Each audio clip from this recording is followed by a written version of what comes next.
Hello, and thank you so much for joining us on this week's episode of the program. It's Lent on Maritime, where we bring to you the very best of the happenings in the maritime sector. My name is Brownson, Unwana, your host, and there are lots of things making the rounds. Last week, it was widely reported the protest of freight forwarders. Of course, it has to do with the VIN valuation introduced by the Nigerian Customs Service.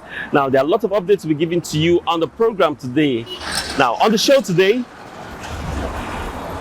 Customs to review VIN valuation. And of course, car dealers back freight forwarders. But take a very quick break. When we come back, we'll serve you all the details, so don't go away.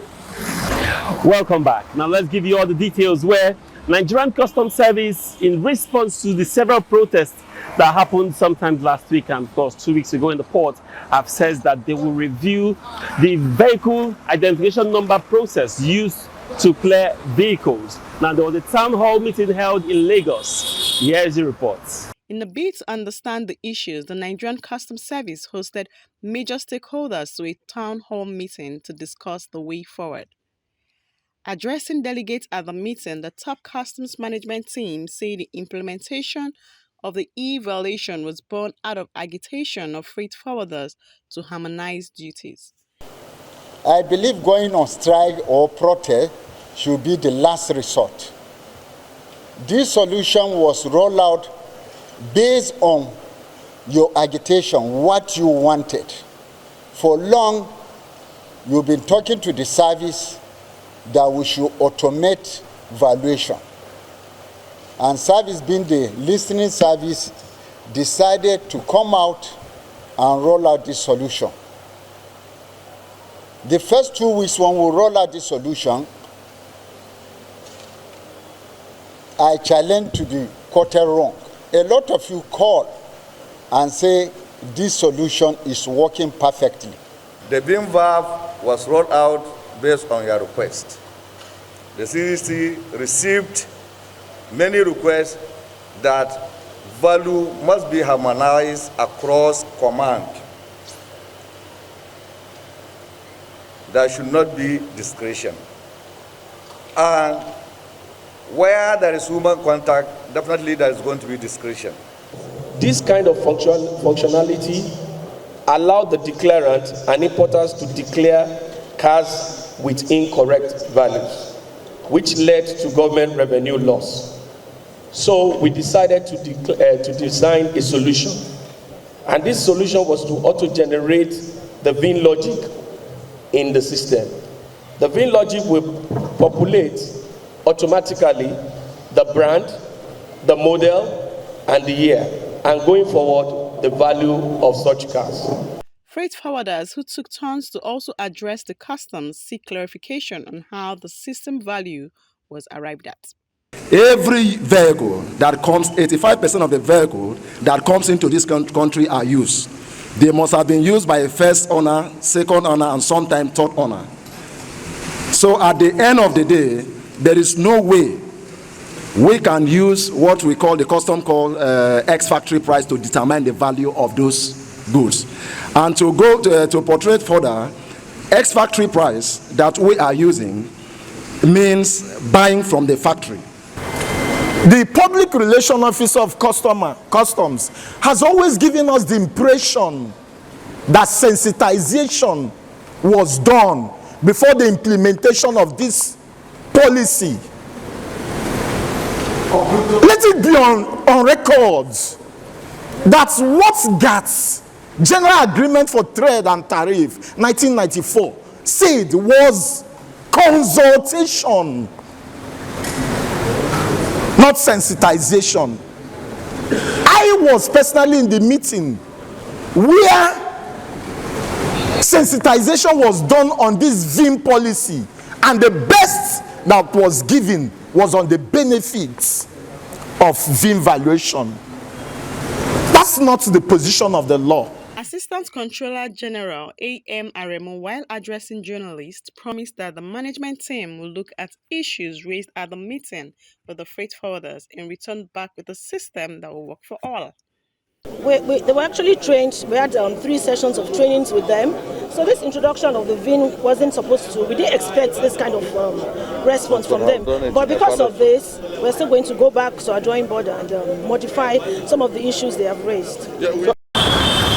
Yeah, of course, while we expect that response from the Nigerian Customs Service. Meanwhile, after that meeting at the same venue, freight forwarders who spoke exclusively to us expressed their mixed feelings about the outcome of the meeting. Honestly, I'm not impressed. Why I'm not impressed is because customs are not addressing the issue. They are not addressing the issue because they know what they have done. With due respect to the Nigerians, they don't have choice than to agree with us for now. What we're saying is very simple and also is legal. What we are discussing about is part of what is the guidelines and the articles, and that's the law that guide the Nigeria Customs Service. In Article 1 of Nigeria Customs Service, the articles allow the engagement of the stakeholders before the implementation of any policy, when we sit together to articulate all these challenges we are talking about and come round table to agree on the principle that is going to be acceptable to the Nigerians in terms of issue of value or the evaluation.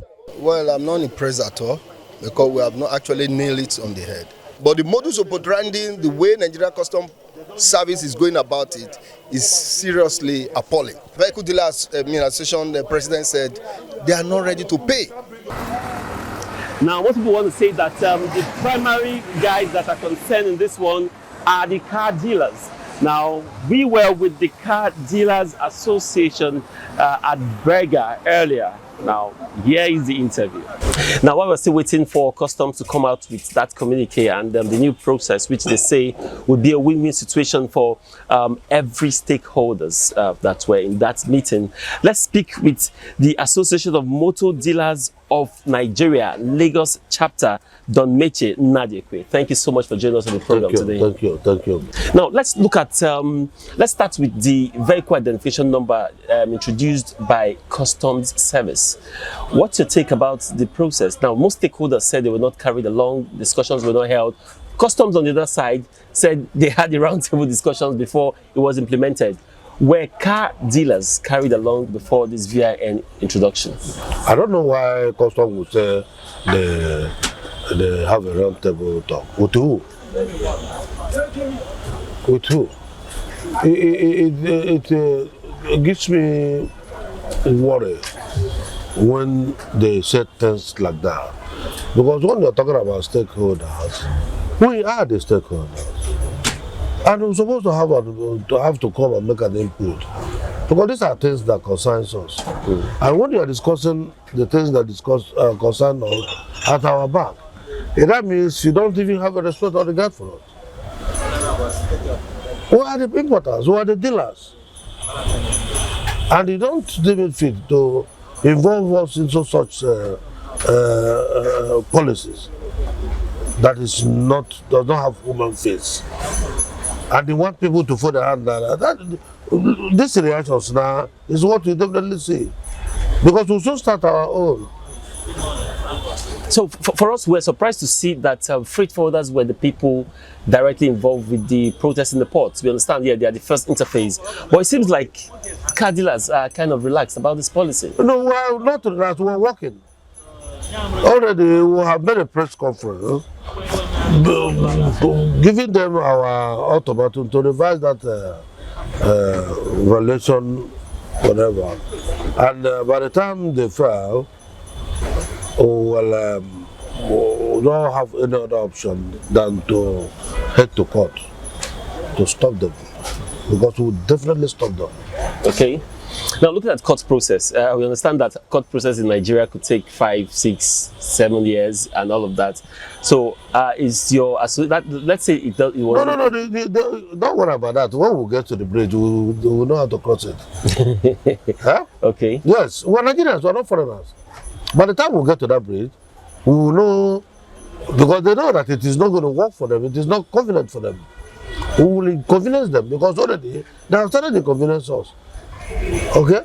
All these things they are doing, they don't think about Nigerians. They don't have respect for the citizens of this country. Because by the time we go now, get this their policy, allow it to be implemented, it is people like you who will suffer it. Because we might just say, okay, because we want to still be in business, let us continue to do it. Okay? And we'll continue while you will come and suffer it. And it's not good. So it is, you people are the people who are also protected now. The masses. Are you a dealer? You're not a dealer. I'm not a dealer. Definitely would like to come and buy one of these vehicles. Of course. So the heap of that money will be on that vehicle. When you come, you pay for it. Now, let's look at customs also in the town hall meeting said that one of the reasons why they went to, why they implemented this policy was because freight forwarders were asking for uniform value for vehicle. For instance, you're a dealer, you know that in Apapa, for instance, if you want to clear an APMT, for instance, if you want to clear a 2005, let's say Lexus, the price is different from Apapa ports. For instance, if you are paying 1.2 here, in Tinkan, you can pay maybe 2 million. Which is wrong. Which is wrong. Why is it not the same port in the same country? But that's what the VIN is supposed to correct. So the VIN is talking about both new ones and fairly used. Okay. And you see the kind of meeting they called yesterday. Ordinarily, this is the meeting they're supposed to, a larger meeting for the stakeholders that they will call for people to come and air their views. But when things are not going wrong, they not wake up for sleep. And know that they are going to call for this meeting, which is too bad. You're supposed to call this meeting earlier before this whole thing started. If you go to that port now, you find out that nothing is working there. And it's not good for this country. The economy is going down the drain. It's not good. So I want to see people, technocrats, that will think before acting. Now, looking at customs and their body language in that town hall meeting, do you think they are willing, or they'll be willing to revert back? Because I mean, they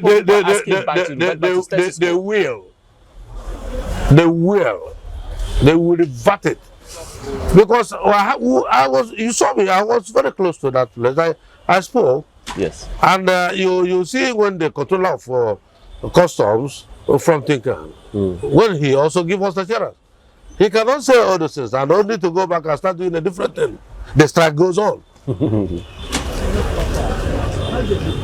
You can no longer be afraid of anybody in this country again, because they have pushed us to the wall. And when they push you to the wall and you cannot longer penetrate that wall, what do? You bounce back. So that is the era we are now, bouncing back to the system. When you look at all everyone in Nigeria, ASU is on strike, doctors are on strike, this place is on strike. What is going on? What's going on? Now, there's one aspect that has really not been discussed in all of this. Now, that's demurrages that have accrued. Vehicles have not left the ports for the past 2 weeks. My own is there. So, what is the arrangement? They should also waive those demurrages, because nobody will pay it. Otherwise, we will continue that strike. We will join the Clarendon on that strike. We will lock up all the automobile shops. We will move around the whole of this Lagos and close them down. Abuja, everywhere closed down. No sense. No sense. Everywhere locked up. Nobody should pay that demurrage if that is their plan. Because if you pay those demurrages, who are you going to sell that vehicle to? What are they doing with that money?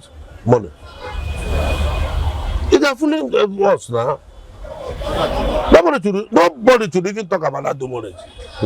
That demurrage should be forgotten. Throw it to the dustbin and let's move on. Because we are tired of all this things. When they will just wake up from the sleep and begin to introduce something that does not have make sense to people. Nigerians are suffering. We're talking about how to, solve the problems of this country. If you go to the street, you see a lot of youths doing nothing, moving about the street. Okay? And we're talking about how to reduce the poverty elevation, crime reduction in this country. And people are talking of squeezing people. They are squeezing us and we can no longer say hallelujah to it. Okay. Talking about saying hallelujah. Those days, that's on the lighting note. Anyway. You enjoy everything you say amen, hallelujah. Those days have gone. All right. We have right now to say no to this thing, we don't need it. Okay, now let's look at the prices of this vehicle. Would you say that in this short period that we've had this, that it has affected the price of vehicle, or is it still the same? Tremendously, it has affected it.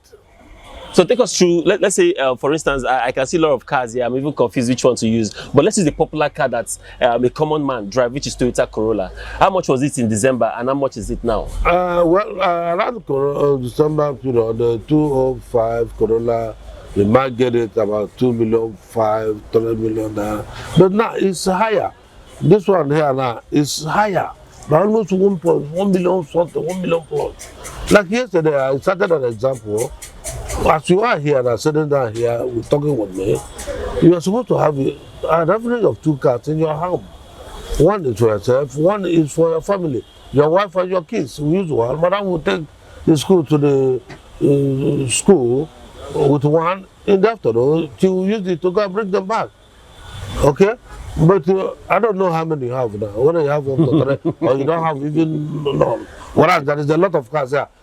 Due to the price, yes, your hand cannot reach one. Why? These cars here are for Nigeria.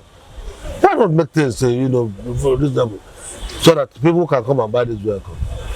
So, as a dealer, what do you think government can do to really help cut down the prices of cars? Because you made mention in other climes, car is not luxury. Yeah. Car is a means of mobility, movement from one point to another. What can government do to really help this? Before I answer that question, we find out that the thing is gradually affecting the transportation in this country now. Okay? The national president, who is in Abuja, President Noye, if he's not aware of such meeting, then who are the stakeholders? Who are the importers? The clear agent, in fact, I have to praise them so much for vehemently refuse that this thing will not strive and say no to it. Lock up everywhere. The guys are great guys. I don my cap off for them. Thank you. All right, thank you very much. We've been talking to the president of United Beggar Motor Dealers Association. He's the president, and of course, he's also the state chairman of Association of Motor Dealers of Nigeria, Don Meche. Thank you so much for joining us on the program today. Thank you for having me. All right. You're welcome. That's what it is. I hope you oblige me with one of these cars. All right. Before we go. Thank God. All right. At this point, let's take a very quick break. When we come back, we'll be bringing you well, from one challenges in the port to the other. Now, let's tell you that the National Association of Government Approved Freight Forwarders, NAGAF, its 100% compliance team, says the alleged poor network service experienced in the port is totally unacceptable, as shippers have continued to lose revenue over issues that are no fault of theirs. National Coordinator 100% Compliance Team Ibrahim Tanko, while addressing newsmen in Lagos recently, says the incessant failure of the part of the information technology ICT service provider over time has caused shippers to pay more in cargo clearance from the seaport and arbitrary demurrage charges. We want to make a declaration. We have an issue of network. After the declaration, we went to bank to make a payment. The bank will be telling us no network. We spend another 2 days. We make the payment. We will come back to the custom. When we enter custom zone, we come up from trader zone to custom zone. We now find out that there is a network again. Custom will be telling you there's no network. We are having that issue up to today. But the question here is, who is having the pains? We are the one having the pains because we pay the mortgage every blessed day. Terminal operators, they don't know about what you are saying about. Shipping company, they don't know. You must pay them their money. That is where we started making our own investigation. who is these people? We find out that their head office is in Dubai. We have to go and visit their head office in Dubai to find out how did they operate in Dubai. Is it the same way they operate in Nigeria here? We find that the answer is no. They operate perfectly well in Dubai. We come back again, we ask, why is it this thing happening in Nigeria this way? Nobody can be able to answer us. When we throw the question to custom will tell us it's well contained. When we ask them who give the, I was even thinking initially that they are the people that contracted them to. They say no, it's the Ministry of Finance who contracted them to them. So we've been having some verbal complaint through the web content and custom. We've been writing to custom, several letters to custom. We now noticed that they can't do anything. That is why we now decided to write to Ministry of Finance. We will give them a week to hear their response before we can know what is the next action, the next to do. Only 1 week, because we are losing a lot of money. The whole federation, if you went to Port Harcourt, the same thing. Went to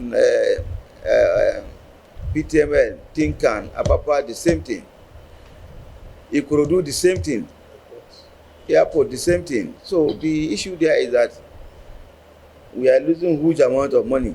Now, while we are waiting for the government to really look at some of these issues, because it really doesn't pay these businessmen to keep losing revenue for something that is really not fault of theirs, we hope that a lasting solution can be looked into and these issues will be resolved. Now, the International Pollution Oil Fund, IOPC funds, provide compensation for oil pollution damages from spills of persistent oil from tankers. On the 6th subcommittee meeting of the National Standing Committee in Lagos, the chairperson, Aminat Jila, on her keynote address, highlights work done so far and charges member countries to comply with its contributions to enable them affect more regions suffering from this oil pollution. I welcome you to the 6th meeting of the 5 subcommittee, which is my own first meeting as the chair of this subcommittee. So why we're here is that we're here to further do the work of the subcommittee. When we send you the notice of meeting, we attach the agenda for these meetings, which is what we are going to consider today. So I commend you all for coming on additional notice and also enjoy you to please let's work hard towards achieving the implementation of this convention. Once again, welcome and I wish you fruitful deliberations. Thank you. All right, with that, the wrap on our program today. Thank you so much for being a part of it.